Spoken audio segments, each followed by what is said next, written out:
Get in on the action this season with Underdog's Pick'em game. Select higher or lower between 2 and 8 players and compete for up to 325 times your entry. Use code DIRECTOR when signing up to receive up to $1,000 in bonus cash and a free pick.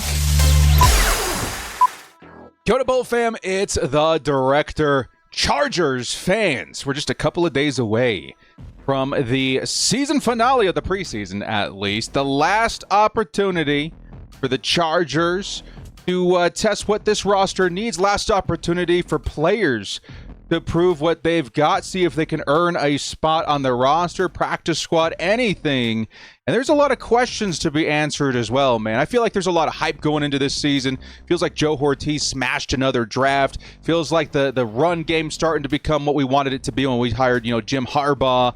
And the defense is looking as good as ever with Jesse Minter. But there are pockets of positions all over this roster I still think have questions that need answered. We have, starters that we were hoping to see. It sounds like it's not going to happen. That feel like they need to get some rust shaken off. There's a lot to talk about in this game preview, man. The questions that we need to get answered in this game and some of the insights to expect to see in this game in particular. Before we do kick things off, man, shout out to the sponsor, Underdog. Use code DIRECTOR to receive up to $1,000 in bonus cash. Newcomers, take advantage of this awesome thing, man. So take a look here. I put down a entry for that game, Chargers 49ers. I decided to do something safe. You'll notice, I don't know if you can see it behind me. Let me turn this off real quick. I only put a $5 down, because it's a preseason. You don't really know what's going to happen, and we're doing this mainly for fun. Well, pair that with this that they got going on for new customers. Play 5, get 50 in bonus funds. That is awesome. So you guys wanted to get your feet wet in this game, get ready for the season. They'll give you $50 to play with in the season as well. It's a great deal. I would absolutely take advantage of while you can. Well, guys, if you are excited about this, if you want to help this channel out, hit us up with a like and sub. If you do enjoy this Chargers content, the small amount of time you guys take to the like, sub, and bell notification helps us out a lot. Let's get into it, baby. Lights, camera, action. Who's got it better than us? Into the end zone, Charger fans are witnesses to history.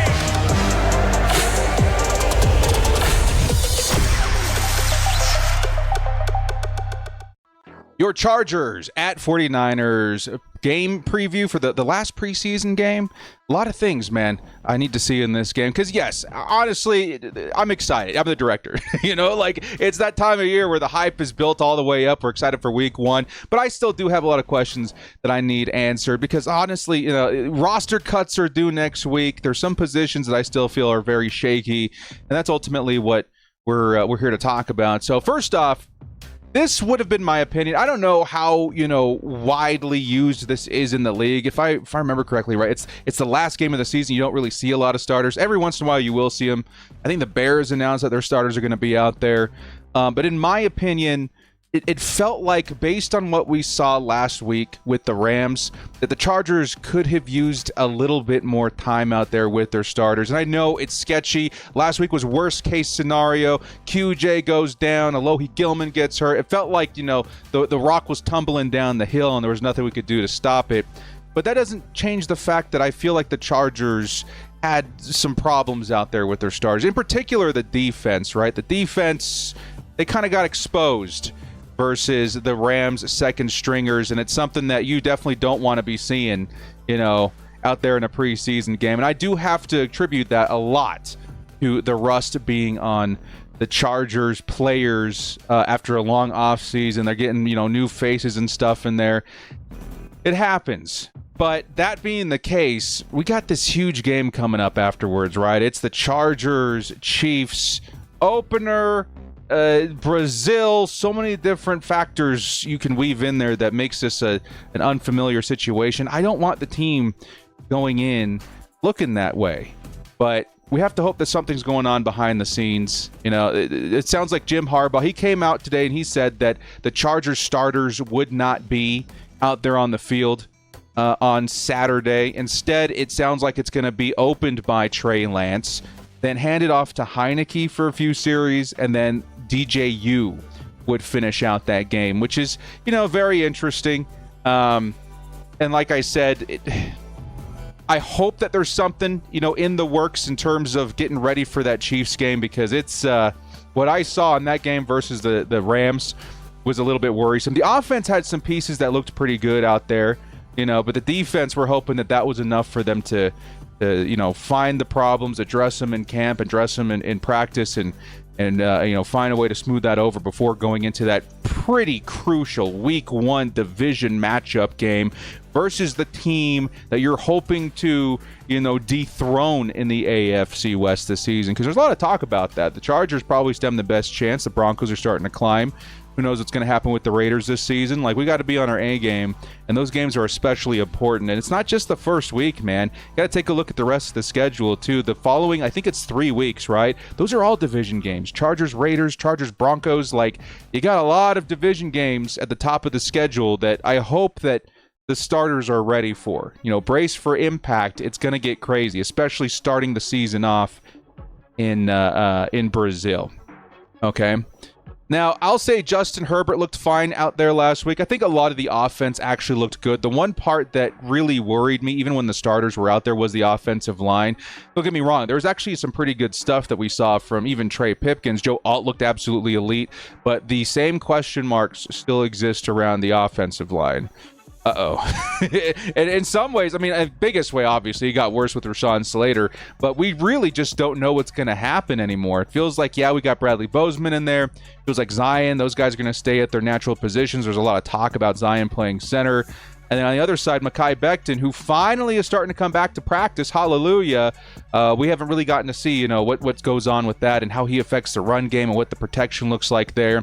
Ultimately, it's hard to imagine an upgrade anywhere on the line without Rashawn Slater. And I feel like that's, at least in my part, what I was looking for in that week with the Rams, with the starters out there. It's I just need some hope. I need a little bit of hope that this is going to work out even without Rashawn Slater. I don't know if I got that. There were parts that I felt okay about. And I'm really hoping that in this game versus the Niners that we see a little bit of something in terms of the depth. Because at this point, you're kind of up against the wall with when you can be adding people to the roster. You know what I mean? Of course you can in the middle of the season, but you want to give them enough time to acclimate, get familiar with the team, chemistry with the boys, on that line. It's really hard to do that the later that you add people. And the Chargers' depth right now, I'm going to go ahead and say doesn't look great. It feels like there were times in the last week's preseason game and even in the Saints preseason game where it felt like the Chargers had to win despite what was going on in the middle of that line. And hopefully it's something that, again, we find some clarity in this game. The Niners, you're going to expect them, I guess, to run. I don't know. I haven't really seen how much the Niners are running or what they're throwing at you in the preseason this year. But it's the last opportunity to convince me, at least, that we're going to be okay. And that if something happens, we got people behind. I have faith in Jamari Sawyer, but outside of that, who we got? That's what I'm looking for in this game, dude. I need a little bit of clarity on what's going on with that offensive line. Next up, though, outside of Herbert being great, there were parts of the offense that I'm going to say were awesome in that Rams game that I need to kind of see a repeat performance from in this one. In particular, Trey Harris, man. Wow, what a game by him. Really felt like that breakout game that we had been looking for. We heard all these amazing things from camp. There were some amazing clips, in those practices. But ultimately, when it came to game day, versus the Lions and the Saints, we saw a whole lot of nothing. Not one reception, and it felt like there was difficulties separating. He wasn't getting targeted. A lot of red flags flying all over the place. Well, last week, like I'm hoping the offensive line does this week. Last week, he silenced a lot of those worries for me. It feels like, okay, he is the weapon at Ole Miss that we were looking for. He can play that X receiver role. He looked fantastic playing the sideline out wide where we desperately need help. Him and Keandre Lambert-Smith looked very comfortable in those situations. And it's something that really, really helped me settle into the idea that Justin Herbert actually has help this season outside of Ladd McConkey. All right. This week, what I'm looking for, like I said, is consistency. Can he do this on a week-to-week basis? Is this something where he had a good game, but then he'll disappear for a while? Or can he be a constant presence on the offense and a weapon for Justin Herbert to look to? That's kind of what I'm looking for in this one. I don't know how much he's going to play.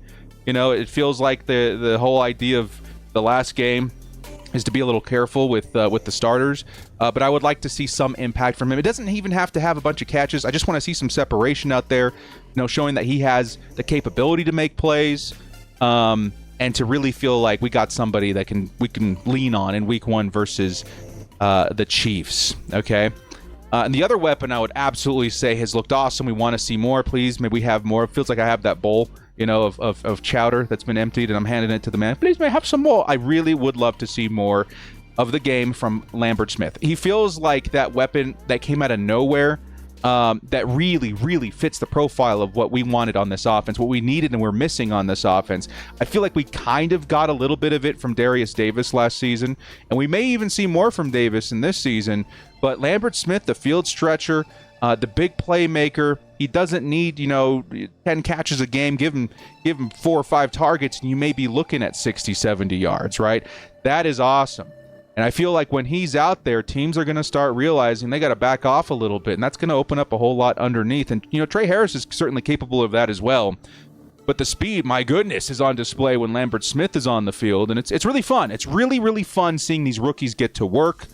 And I want to make sure that that's real in some capacity. It's going to be harder, right? You're going to get into the regular season. You're going to start facing the Chiefs, good defense last year. The Raiders, they got some good parts, right? The Broncos are going to be a lot tougher. It's going to be hard, going into the regular season. So if they can prove to me that, throughout the preseason, especially Trey Harris, finding some consistency going into this game, maybe we'll be ready for Week 1 versus the Chiefs, because that's kind of what's on the front of my mind, if you couldn't tell from this video. How ready are we to take on this slate of games that are so important to the longevity of our season? And so far, the weapons feel really, really good. But the one weapon I'm going to say that really, I was really hoping we would see him, but I completely understand why we're not. Omarion Hampton, and in particular, the run game, which if you guys saw my cuts video a few days ago, maybe it was yesterday, you'll hear me talk a lot about Omarion Hampton, his impact on the team, and maybe the decisions happening behind him because of what's going on with Najee Harris. Now, here's the spiel, okay? Najee Harris, we have no idea what's going on with him. The eye injury has been so mysterious, and there's been really little to no, clarity or communication on what's actually happening on the timeline of his return, that we don't know what the situation is for Omarion Hampton going into the season. Najee could start on the NFI list, or the PUP list. The eye injury may take another month more to recover. It sounded like when it happened, it wouldn't be this long, but here we are, a few weeks away from the season opener, and we don't have Najee Harris. And I'm not saying this to put him down or say, oh, we should be fading Harris. No, the opposite. I want Najee Harris on this team because it benefits everybody. Mostly, the tempo and the health of the run game, but also Omarion Hampton directly, right? Because his involvement, that 1-2 punch, keeps everybody fresh, keeps the run game really elite, and dangerous. And now there's a lot happening behind him that we have to pay attention to, because we may not have Najee Harris on the field, okay? But first and foremost, the reason why I wanted to start with Omarion Hampton is because I wanted to clarify that we are still in good hands. I think the biggest reason we've only seen a handful of carries from Omarion this offseason is because the staff knows what they have. They know Omarion Hampton is going to be a star. He's going to be a stud. We've seen it in training camp. Recently, he had a ridiculous outing at practice. They know what they've got in him, and they're keeping it a secret. Rightfully so. I think that we saw a similar narrative unfold with J.K. Dobbins last season, if you'll remember. It was all the Gus Edwards show. Everybody, I went to training camp, and I went to a press conference with the Chargers, and I met Gus Edwards and all these guys, and that whole narrative the entire time I was there was Gus Edwards RB1. And then you get there Week 1, and it's J.K. Dobbins, right? He took over almost immediately. It feels very familiar to that. And it's because they knew J.K. Dobbins was going to be the healthier back for this offense. And it feels like Omarion Hampton, the man that we've been hyping up for months and months and months, like the guy who I'd selected in our big draft and Bleacher Report, and the big dude that's been absolutely so exciting to anticipate with the Chargers. It feels like that's what we got in Omarion Hampton, okay? So don't worry too much about the running back we still have an elite guy in here. I promise you, like he's gonna be awesome. But it does make the backups a little bit more important to follow in these games, especially this last game. And right now, I would say leading the way is Rocket Sanders. Would I be wrong? I don't know. I feel like Kamani Vidal, a lot of people are going to, take this the wrong way, like I'm fading Vidal. I'm not really fading anybody. I'm trying to figure out which back is the better, player for these situations. And Vidal, he started off really strong, but we started to see, a fade. And that's something that we saw in the actual regular season. He started out pretty strong. I think his first play was a wheel route for a touchdown. Am I remembering that correctly? And then after that, it feels like it kind of slowed down a little bit. We may not have to make a decision in terms of who's being kept, who's being cut. If Najee Harris ends up, on a PUP list or whatever, we can roster all of these guys. But that if Najee comes back and we have to trim the roster down to 4 running backs, this game could end up being very, very important for Rocket Sanders and Kamani Vidal. Because as much as, Hassan Haskins could be in that conversation, he's such a good special teams player that I don't think he's in the conversation for being cut at this point. So it feels like these guys are fighting for a roster spot. Right now, Rocket Sanders has been awesome. He feels like the better running back with the ball in his hands. He feels more dangerous. He feels shiftier, faster, bigger. I don't know. There's a lot of things about him as a running back that are great. But Kamani Vidal also had a lot of those things coming into the NFL last season. We drafted him. We're all very excited about that. He's an excellent pass protecting running back. He's a really good receiver as well. But he hasn't been quite as efficient on the ground as Rocket Sanders has. I would really like to see this running back battle in this game in particular find some footing, right? So by the end of the game, we're like, okay, it feels like Rocket can't go, or it feels like Monty Vidal is the guy, and we can be confident in whatever decision that the team makes going forward. If you guys are asking me, it's a tough call. I don't want to be the guy making that call because I don't want to let go of either one of them.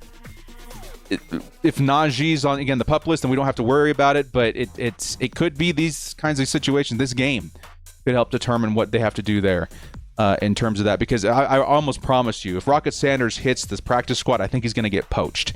And that's something that I really, really don't want to see. I think we really hit a diamond in the rough with that undrafted free agent selection. All right. Next up, talking a little bit about the defense. Got to see a few areas improve. I think, honestly, the defense, as far as the backups are concerned, has been great throughout the preseason. I don't know how much worry I have about the depth at any particular position on the roster in terms of the backups. But there is a couple of positions where I'm like, I do need to see a little bit more, okay? And the first one is definitely going to be interior defensive line. Okay, that defensive line, there's some pieces on it that look awesome on the edge, right? You got Khalil Mack's going to be great. We all know that. Thule's been looking great. Of course, Bud Dupree, he's a nice rotating guy. But then the edge 4, which was a very involved position last season, there has been, some competition there. We'll talk about that in a second. But it's really the interior that I'm concerned about, because Poona Ford offered such a nice floor last year in terms of being that guy, versus the run. He offered a lot versus the pass as well. And with him gone, we're looking for that guy to step up. Now, I firmly believe that it's going to be Tierra Tart. And I think he's going to do a good job, but there's a lot of new faces all of a sudden on that defensive line. Jamari Caldwell did awesome last week. But what about guys like Naquan Jones and Deshaun Hand, and all these guys behind him? Tito Ogbonnia, we're kind of waiting to see some more from him too. What will I need to see in Saturday's game to make me feel better about the depth behind him, or even some of the guys, fighting to start? Because I don't know if we have any firm answer right now when it comes to stopping the run in particular. That is something that I feel the Chargers have struggled with for a long time. It's gotten better in the Jim Harbaugh era with Jesse Minter, but it's not completely gone away. And I hope to see some guys to help my comfort level at that position after this game. Caldwell did a great, job last week. He's off to a good start, in particular versus the Saints, I'd say. But I'd like to see more from Jones and these guys. Hand has been decent. I think that he's probably a little higher than I anticipated at the top of the season. That's one position on defense that I really would like to see some clarity. The next thing, DB is also a pretty important one. I feel like it's that position group that's been constantly, going up and down. Like there's one guy that passes in the race, and then the next guy, and the next guy, right? Because there's a lot of really good players all over that roster in terms of DB. Jesse Minter is just so good at getting these guys on the team and then, leveling them up. Some of the guys I really do think are going to be fighting for more time and roster spots, because that's not just the only thing you're fighting for. You're also fighting for the confidence in the team to be thrown out there on game day. I think RJ Mickens, for me at least, has earned some more trust on this defense to be thrown out there. Let's say if Derwin James, is in the nickel or in the box or whatever, I wouldn't mind seeing, RJ Mickens out there play deep. We've seen that a lot with Tony Jefferson. I think Jefferson's been amazing this season as well. But, Mickens, let's see more from him in this game. Build that confidence. Nico Reed also fighting for a roster spot, in my opinion. Will he be able to overtake guys like Jasir Taylor? There's been talk about maybe Triquez Bridges getting cut too. Who do we see? I would love to see Eric Rodgers back. I don't know what his recovery looks like. I doubt that he plays in this game. But he's a similar, archetype of corner that could be added to the 53 easily. If that performance versus the Saints was real, the 2 interceptions, 1 for a pick 6, those are the guys that I would love to see out there. But again, I don't know if we're going to see him. Miles Purchase is another one that I thought was pretty interesting. And there's another guy. Is his name Hand? I don't remember. That we signed recently as well to the DB group. So pay attention to that. Jesse Minter, whatever he decides, I think we're going to be okay. But I hope to see some strong performances from the DBs in this game to help that decision be much easier. Like we said, I'll touch on it lightly with the edge group as well. The competition at edge 4, it's actually an important position for this particular defense. Let's see what happens, man. I'd like to see more from Kyle Kennard. We really haven't seen much from him this offseason at all. I know that he's been banged up, maybe not in the field a lot. But Caleb Murphy, dude, him and Morris Brash have been the 2 edge players where I'm like, hey, we might actually have to roster 5 because these guys have been so good. I think Murphy has the edge right now, ironically. But you never know. I think both these guys have been great. It's a very important position to this defense. It really, really is. We'll see what they decide to do there. But at the end of the day, all I'm really hoping for is that this team, whether it be, depth, whether it be starters, whatever, I'm really, really hoping that they're ready for week 1. Because like I said, the start of the season is kind of brutal in terms of your AFC West matchups. Hitting the ground running and finding success early. This is very, very important. I'm looking forward to seeing the Chargers figure out the depth here, because I feel like we have a lot of really good pieces in terms of depth, but I'm hoping that the starters are ready and that we're good to go. But you let me know. Well, if you guys hope for one thing in this preseason game, let me know what it is. I know I'm probably going to see a lot of people say sign an interior offensive lineman. I'm there. I'm with you. But what are some other position groups that you're hoping to see a strong performance from? So with that, guys, I'm going to close this video out with my score prediction. Not that it really matters, but we're hoping to see a dub for the confidence boost. We got the Chargers winning this one 23 to the Niners 10, and hopefully carrying some momentum, whether it be real or artificial, into that Kansas City Chiefs game week 1. We are so close to regular season football. Practically taste it, man. Let's go. Well, guys, thank you so much for joining me. This has been The Director. If you like what you saw here, hit us up with a like and sub on your way out. We'll see you next time. And as always, bolt up and stay frosty. Check out Underdog too, man. Now's the time. Get that promo in.